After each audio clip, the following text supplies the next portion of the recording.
इस जश्न साहिल में के इनेकाद में जिन लोगों ने हिस्सा लिया है और मेरी मोहब्बत में दो शोराए किराम यहाँ तशरीफ़ लाए हैं और जो सामीन ने यहाँ शिरकत की है, मैं उनका रस्मन नहीं बल्कि दिल की गहराइयों से शुक्रिया अदा करता हूँ।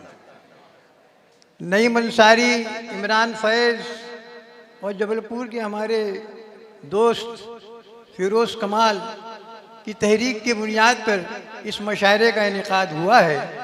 मैं इनका भी दिल के गहराइयों से शुक्रिया अदा करता हूँ और इस मुशायरे को कामयाब बनाने में जिन लोगों ने ताउन किया है उनका भी शुक्रिया अदा करता हूँ। और आखिर में अपने नौजवान दोस्तों को एक कथा सुनाना चाहता हूँ। ये ले जाइए आप तबर्रुक के तौर पे। ये कथा मैंने खुद कहा है, किसी दूसरे का नहीं है कि कलील रह के भी कसरत का राज छीना है। कलील रह के भी कसरत का राज छीना है।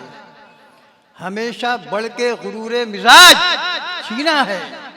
और कदम बढ़ा जरा फतेह मुबीन के वारिस कि तूने कैसर व कसरा का ताज छीना है। वमा अलैना इल्लल बलाग। मुशायरे का इख्तिताम का ऐलान।